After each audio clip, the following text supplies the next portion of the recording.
Isang matinding bugso ng galit ang sumabog ngayon sa social media mula sa mga ordinaryong pamilya sa Pilipinas.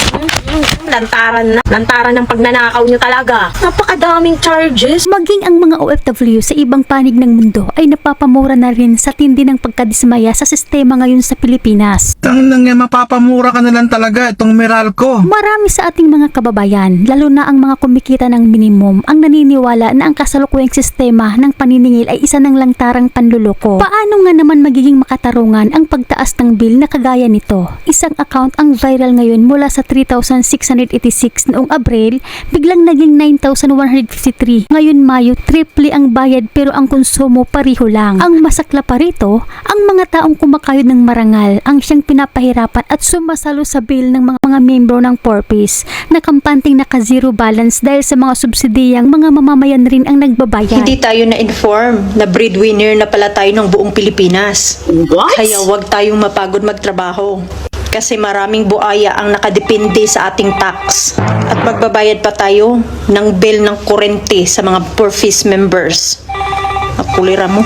Pero ang mas lalong nagpakulo sa dugo ng taong bayan ang kumakalat na video ng mga Porpis beneficiaries na tila living the life habang ang iba ay namumulubi. Gaya na lamang ng viral video na ito ng mga Porpis members. Hi guys, nagkagubot mo sa Porpis sa kurente. O tanawa, 14 kilowatt hour ang use.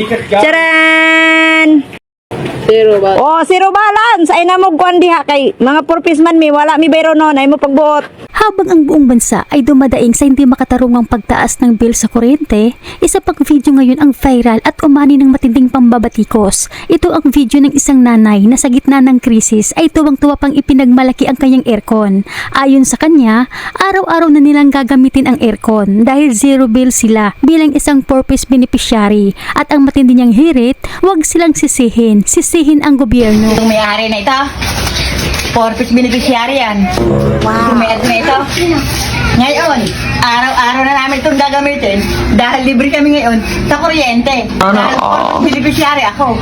Oh, huwag nyo kami sisisihin. Ang sisihin nyo ay ang gobyerno. Tapos galit sa aming mga Porpis dahil ng libre ang kuryente namin.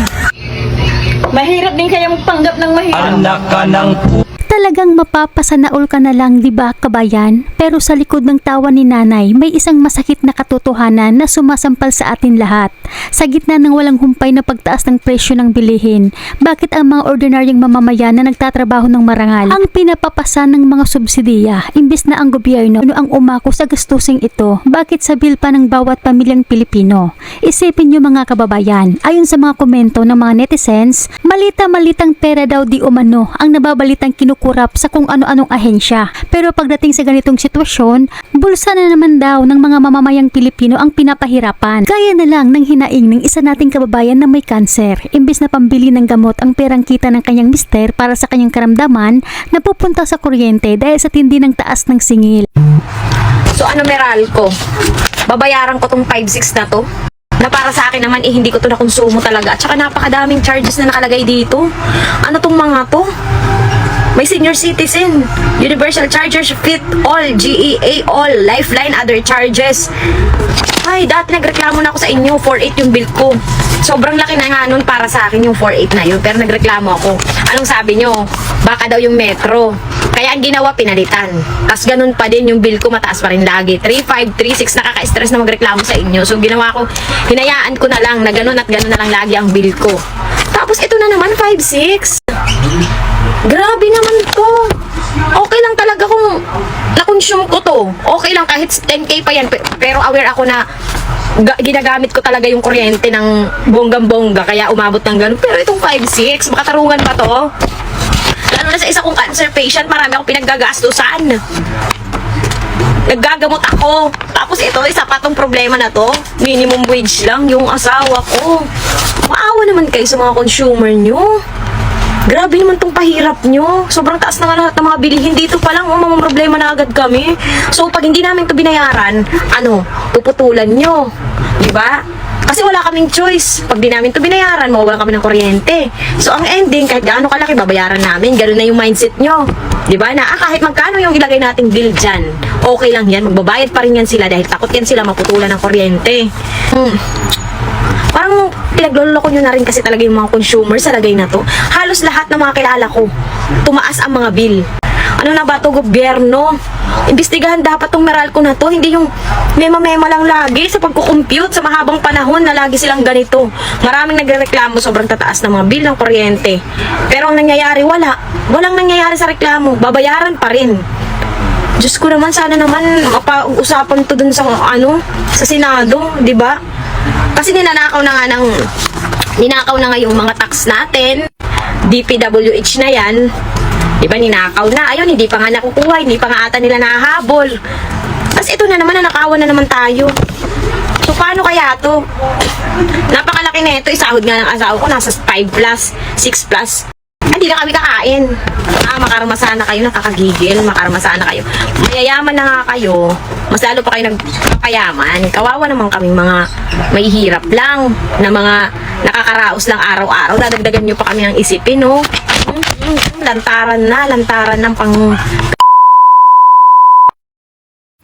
lantaran ng pagnanakaw nyo talaga. Ako kasi, meron akong sakit. May cancer ako na sa hanggang ngayon is naggagamutan ako. Kaya para sa akin, yung ganyan is mabigat na talaga yan.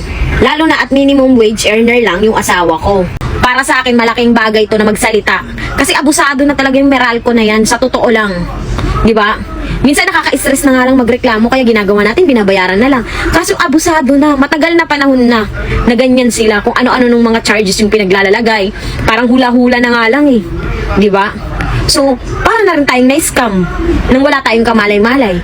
Kasi imagine yung sa akin, ganyan, 5'6", samantalang dati 2'8", pinakamataas ko na yun. Yung kasagsagan yung nagkikimo ako kasi hapon pa lang nagbubukas na ako ng aircon nun. Tas mga summer din ako nag-start ng chemo nun. Parang ganun, tag-init din. So 2'8", expected ko na yun. Kasi dati mga 2'1 lang kami, 2'2", andyan pa yung mga copy ko ng bill ko. Tinatabi ko yun.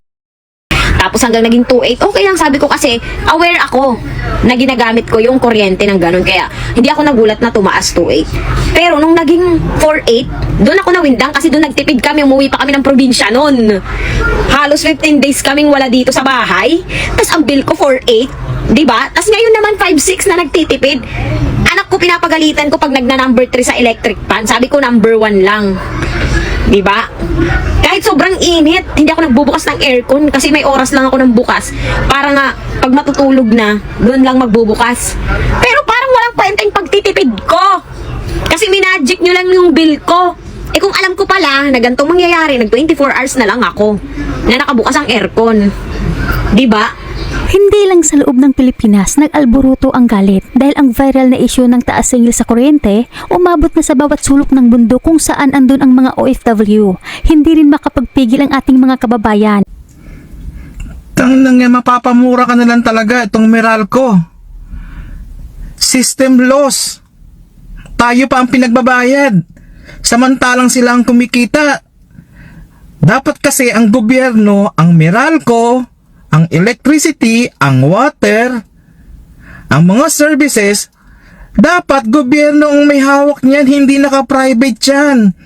Tapos itong si Marcos, halos lahat ng government na pag-aari, ibinibenta. Kaya itong Meralco, kita mo, pati system loss, ang laki-laki ng kinikita ng Meralco. Sa atin pa sinisingil. Senior citizen, andun din. Tayo rin na nagbabayad samantalang project yan ng government. Service yan ng government. Pero pag itong mga senior citizen pumunta sa mga ahensya ng gobyerno, wala namang nakukuha. Very selective lang ang nakakatanggap. Hindi lahat ng senior citizen. Ano ba yan? Tapos meron pa dun sa isang bill ng Meralco, pati 4-piece. Oh my God. Taong bayan din na nagbabayad. Samantalang sabi nga ni Congressman Luis Tro na dahil kay Romualdez may AX, may 4-piece, lahat kay Romualdez nang galing. Pero sa taong bayan nang gagaling lahat yan. Tapos inaako nila. Tapos kukurakutin lang pala. Kaya kayong mga loyalist dyan, gising-gising din. Panay ang suporta nyo sa mga bangag na yan. Naghihirap na, marami yata kayong pambayad ng kuryente eh. Kaya tanggap niyo yan. O may nakukuha kayo. Tinagal-tagal ko nagpapadala sa Pilipinas. Ngayon ko lang nalaman na meron pala akong silbi sa gobyerno. Alam niyo kung bakit? Kasi every time na nagpapadala ako sa pambayad ng kuryente sa Meralco, ha? Merong government tax doon, diba? Nakikita nyo doon, yan yung pinaka-trending ngayon sa Pilipinas. Tapos meron pa doon sa baba na nakalagay doon is yun nga, 4-piece. So nag-share din pala kami kahit pa paano. Yung pala walang kala ko sa government na nagbibigay ng pera sa mga 4-piece, hindi pala. Kinuha pala sa taong bayan, putang ina. Ang lakas ng loob nyo, mga hayop kayo. Kaya pala hindi umuusad ang Pilipinas eh. Mga putang, grabe kayong maningil sa taong bayan. Ha?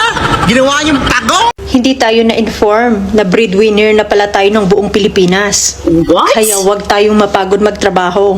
Kasi maraming buaya ang nakadepende sa ating tax. At magbabayad pa tayo ng bill ng kurente sa mga poor members.